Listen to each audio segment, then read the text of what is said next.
تبارك الذي نزل الفرقان على عبده ليكون للعالمين نذيرا۔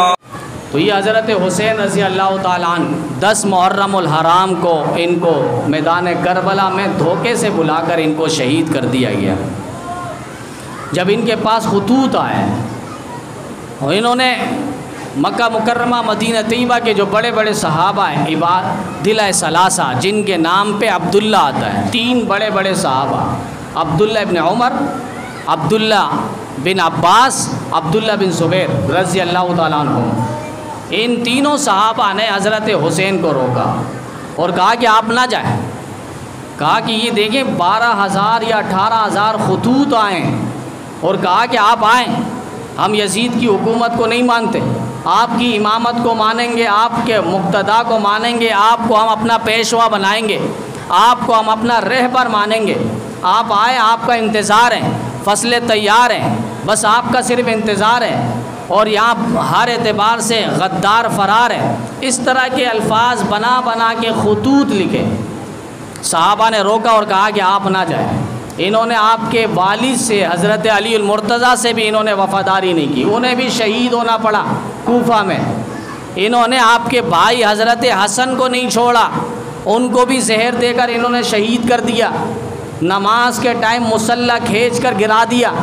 یہ آپ کے ساتھ بھی وفاداری نہیں کریں گے۔ حضرت حسین نے ایک پرچی نکالی اور کہا دیکھو اس میں کیا لکھا ہے۔ انہوں نے کہا کہ اگر آپ نہیں آئیں گے، ہماری رہبری نہیں کریں گے، ہماری امامت نہیں کریں گے، تو پھر کل قیامت کے دن آپ کا گریبان ہوگا، ہمارا ہاتھ ہوگا، ہم اللہ کی عدالت میں آپ کو پیش کریں گے۔ حضرت حسین فرماتے ہیں کہ میں ڈر گیا، آخرت کا انہوں نے مجھے ڈر دلایا اور اللہ کے سامنے حضور پر پکڑنے پر انہوں نے مجھے ڈر دکھایا، اب میں کہاں جاؤں۔ صحابہ نے فرمایا کہ ٹھیک ہے، آپ نہ جائیں، پہلے کسی کو بھیجیں، وہ جا کے حالات کا مشاہدہ کر لیں، اس کے بعد پھر آپ جائیں۔ اور یہ بات بھی یاد رہیں، کربلا کا جو واقعہ ہے آپ دیکھیں گے بہت سارے ادھر ادھر کی باتیں مکس کر کے کربلا کا واقعہ گھڑا جاتا ہے، لکھا جاتا ہے کہ میدان کربلا سے آوازیں آ رہی ہیں، پہاڑوں سے آوازیں آ رہی ہیں، وہاں کی مٹیوں سے آوازیں آ رہی ہیں، فلاں یہ وہاں کی مٹی آپ لگاؤ گے جسم میں خون بن ہو جائے گا، زخم بن ہو جائے گا، فلاں فلاں طرح طرح کی باتیں۔ آپ ان کے 10 ذاکروں کو لے لیں، 10 کمروں میں بٹھا لیں الگ الگ، اور ان سے پھر واقعہ کربلا سنیں، ہر ایک اپنی اپنی سنائے گا۔ یہاں تک کہ پشاور میں تو سنا تھا مفتی فضل اللہ حمادی صاحب جامعہ فاروقیہ میں ایک موقع پہ بیان کرنے لگے کہ پشاور میں ایک ذاکر ان کا مجتہد بیان کر رہا تھا اور دیکھا مجمع جو ہے ٹس سے مس نہیں ہو رہا، رو نہیں رہا، ان کا تو کام یہ ہوتا ہے مجمع کو تڑپانا۔ اب مجمع بالکل ٹس سے مس نہیں ہو رہا تو اس ذاکر نے کہا میدان کربلا میں حضرت حسین پر لوگوں نسوار بھی بن کر دیا تھا، بس اب یہ سننا تھا، مجمع رو پڑا۔ تو یہ اس طرح کے من گڑک قصے کہانیاں سنا کر لوگوں کو صرف واویلا اور سیخ پا بنانا ہے۔ سر 10 واقعہ کس حد تک ہے تو اس کو سمجھنے کے لیے حضرت مولانا قاسم نانوتوی رحمۃ اللہ علیہ کی کتاب ہے تحقیق و اثبات و شہادت حضرت امام حسین رضی اللہ تعالیٰ۔ پھر اس کے بعد دوسرے نمبر پر کتاب ہے مفتی اعظم پاکستان حضرت مولانا مفتی شفیع صاحب رحمۃ اللہ علیہ کی شہید کربلا۔ پھر تیسرے نمبر پر ایک اور کتاب ہے حضرت مولانا قاری طیب صاحب دارالعلوم دیوبند کے بڑے مفتیوں میں شمار ہوتے ہیں، محتمین میں شمار ہوتے ہیں، ان کی ایک کتاب ہے شہید کربلا اور یزید۔ ان 3 کتابوں کو آپ دیکھیں، اس کے علاوہ بھی اور بھی بہت ساری کتابیں لکھی گئی ہیں، تو ان 3 کتابوں کے اندر وہ باتیں ملیں گی جو حقیقت پر مبنی باتیں ہیں۔ اور حضرت حسین رضی اللہ تعالیٰ عنہ کو کن لوگوں نے کربلا میں بلایا تھا، کون لوگ تھے، اس کے بعد انہوں نے حضرت مسلم بن عقیل رضی اللہ تعالیٰ عنہ کو بھیجا۔ قصہ مختصر، وہ جب وہاں گئے تو 80,000 لوگوں نے ان کے ہاتھ پر بیعت کی اور ان کے ساتھ تقریباً 6 اور افراد گئے تھے۔ انہوں نے یہاں سے خط لکھا اور کہا حضرت حسین سے کہ آپ آ جائیں، حالات سازگار ہیں، سارے لوگ مطیع اور فرمانبردار ہیں، آپ کی امارت کو، امامت کو، مقتدا کو، پیشوا کو یہ لوگ مانیں گے۔ یہ خط بس نکل گیا۔ پیچھے سے یزید نے دیکھا جو شام میں گورنر تھا اس نے دیکھا کہ یہاں تو معاملہ کوفیوں نے میرے خلاف حضرت حسین کو بھڑکایا ہے، میرے خلاف غلط پروپیگنڈا کیا گیا ہے اور اس کو باقاعدہ مدینے سے بلا رہے ہیں کوفہ میں، ایسا نہ ہو حالات کچھ اور ہو جائے۔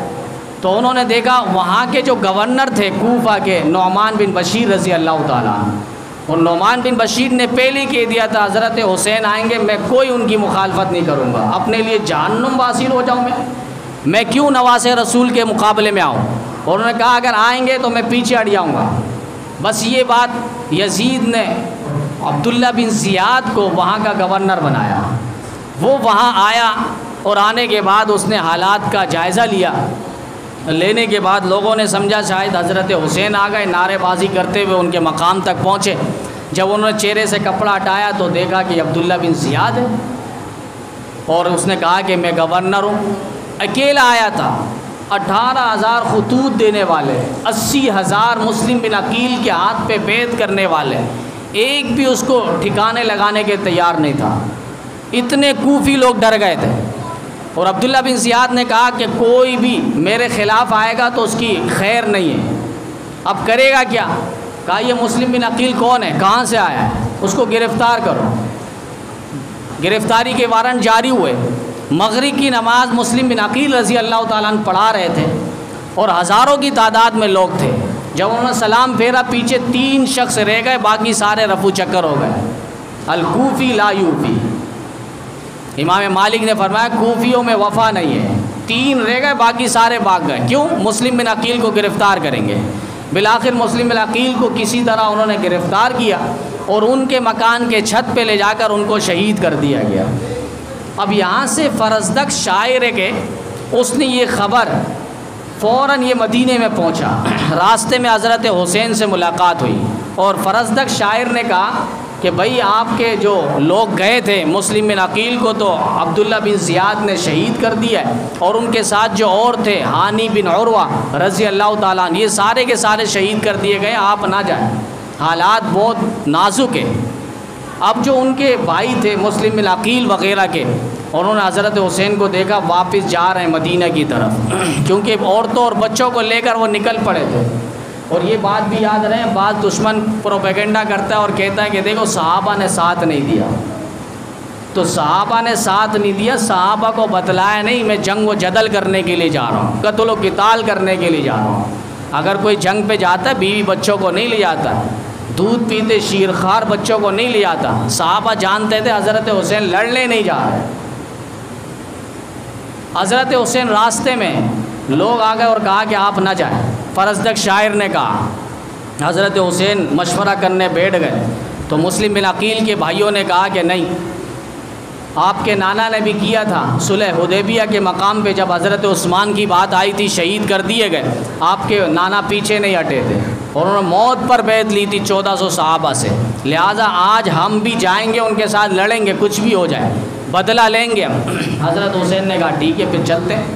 اس کے بعد حضرت حسین چل پڑے اور وہاں کوفہ میں جب پہنچے دیکھا کہ سارے کوفی لا یوفی 18,000 خطوط دینے والے 12 ٹوکریاں اٹھا کر حضرت حسین نے دکھایا کہ کہاں یہ لوگ، اور عبداللہ بن زیاد نے راستہ تنگ کر دیا۔ بالآخر حضرت حسین نے فرمایا کہ بھائی میں لڑنے نہیں آیا ہوں، میری شرطیں، مجھے مدینہ واپس جانے دو، مجھے ان لوگوں نے بلایا تھا، مجھے مدینہ واپس جانے دو، یا پھر مجھے جو ہے سرحدوں میں جانے دو، اسلامی سرحدوں میں، کیونکہ تم لوگ بھی کلمہ پڑھتے ہو، نمازیں پڑھتے ہو، تو تم لوگوں سے لڑنا مناسب نہیں ہے، میں چاہتا ہوں کافروں سے لڑوں اور جام شہادت نوش کر جاؤں۔ انہوں نے دوسری شرط بھی نہیں مانی۔ تیسری شرط ہے یزید سے مجھے براہ راست ملاقات کرنے دو، میں اس سے خود ڈیلنگ کر لوں گا، جس طرح ان کے والد حضرت امیر معاویہ رضی اللہ تعالیٰ عنہ سے میرے بھائی نے خود صلح کر لی تھی، لہٰذا میں خود ان سے آج بات کرنا چاہتا ہوں۔ عبداللہ بن زیاد نے دیکھا کہ حالات یہ ہمارا کہیں اور لے جائے گا، انہوں نے تینوں شرطیں مسترد کر دی۔ بالآخر ان کے لیے دجرہ فرات کا پانی بند کیا گیا۔ حضرت حسین رضی اللہ تعالیٰ عنہ کی زندگی میں لکھا ہے 25 حج کیے اور ہر روزانہ 1000 نوافل پڑھا کرتے تھے، 1000 نوافل، اور یہاں تک کہ یومی ہے قرآن پاک کو ختم کیا کرتے تھے۔ میدان کربلا میں 3 بددعا دی تھی، کہا اللہ تمہیں مدینہ نصیب نہ کرے، ظالموں تم لوگوں نے غدار اور دھوکہ دے کر مجھے مدینے سے، میرے نانا کے شہر سے نکالا ہے، مجھے محروم کیا وہاں سے، تمہیں اللہ مدینہ نہ دکھائے۔ اور اس کے بعد بددعا دی اللہ تمہیں قرآن نصیب نہ کرے، میں روزانہ ایک قرآن کریم ختم کرتا ہوں، ظالموں تم لوگوں نے مجھے جمعے کی نماز پڑھنے نہیں دی، نماز بھی اللہ تمہیں نصیب نہ کرے۔ آپ دیکھ لیں یہ تینوں پھر دعا بددعا کہاں پر ہے۔ حضرت حسین رضی اللہ تعالیٰ عنہ یوں نہیں ویسے ہی شہید ہو گئے، 62 کے قریب جہنم واصل کیے کافروں کو، یزیدیوں کو، غداروں کو، کوفیوں کو، عبداللہ بن زیاد کے لشکروں کے بڑے بڑے کو، سرغنوں کو 62 کے قریب انہوں نے سب کو جہنم واصل کیے۔ بالآخر ظہر کی نماز کا وقت تھا اور نماز کے لیے وہ کھڑے ہوئے اور سجدے میں گئے، اس کے بعد وہ جام شہادت انہوں نے نوش کیا ہے۔ حضرت عمر رضی اللہ تعالیٰ عنہ بھی شہید ہے، حضرت عثمان بھی شہید ہے، علی بھی شہید ہے، ان سب کی شہادت مظلومانہ ہے، یاد رکھیں مظلومانہ۔ حضرت عمر نماز پڑھا رہے، پتہ نہیں اچانک حملہ ہوا، یہ مظلومانہ شہادت ہے۔ حضرت عثمان 40 دن تک محاصرہ کیا گیا اور اپنے گھر کے اندر ان کو شہید، یہ مظلومانہ۔ حضرت علی رضی اللہ تعالیٰ عنہ کو پتہ نہیں تھا، پیچھے سے دشمن نے وار کیا، حضرت علی شہید ہو گئے، یہ مظلومانہ شہادت۔ لیکن حسین کو آپ دیکھیں گے مظلومانہ بھی ہے اور مجاہدانہ بھی شہادت ہے۔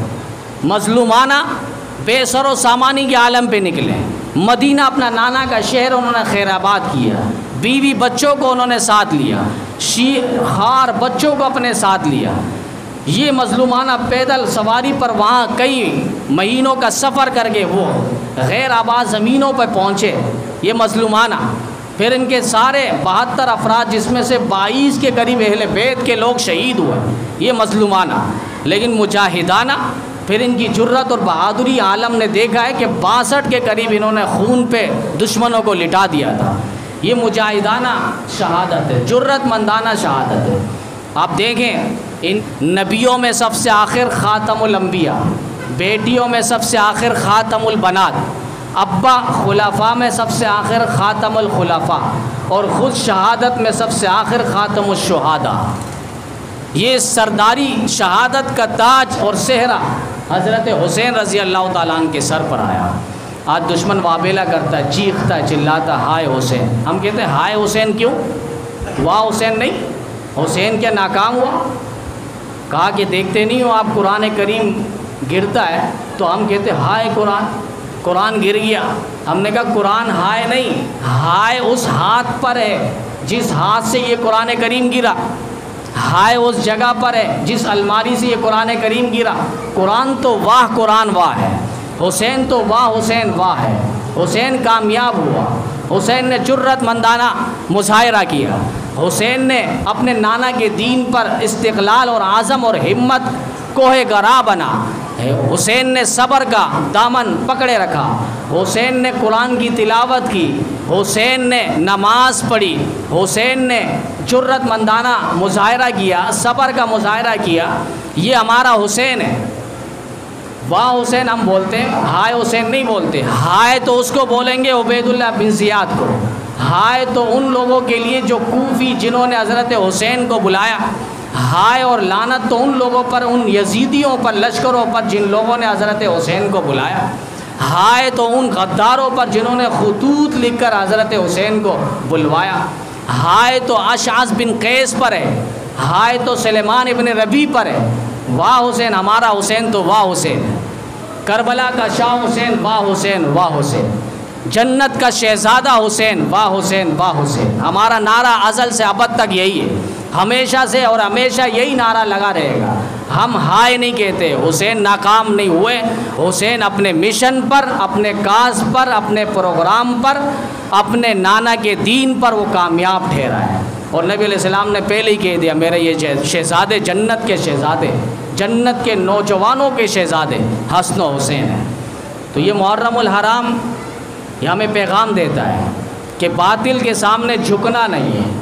محرم الحرام کربلا کا میدان جو ہے، حضرت حسین کا کردار ہمیں پیغام دیتا ہے، جسے حق سمجھا وہاں ڈٹ جاؤ، جسے باطل سمجھا وہاں اور ان کے ساتھ مقابلے کے لیے اتر جاؤ۔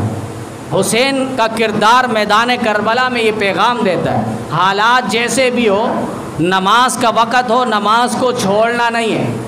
حسین یہ درس دیتا ہے باطل کے سامنے سر نگو نہیں ہونا، سینہ تان کر، سینہ چوڑا کر کے، سر اٹھا کر ان کے سامنے جرأت مندانہ گفتگو کرنی ہے۔ 3 بددعا دی، تینوں فٹ آئی۔ حضرت زینب، حضرت حسین کی بہن، انہوں نے بھی 5 بددعا دی۔ اللہ تمہیں نماز نصیب نہ کرے، ظالموں، اللہ تمہیں روزہ نصیب نہ کرے، اللہ تمہیں تراویح نصیب نہ کرے، اللہ تمہیں اپنے ہاتھ سے تمہیں پٹواتا رہے۔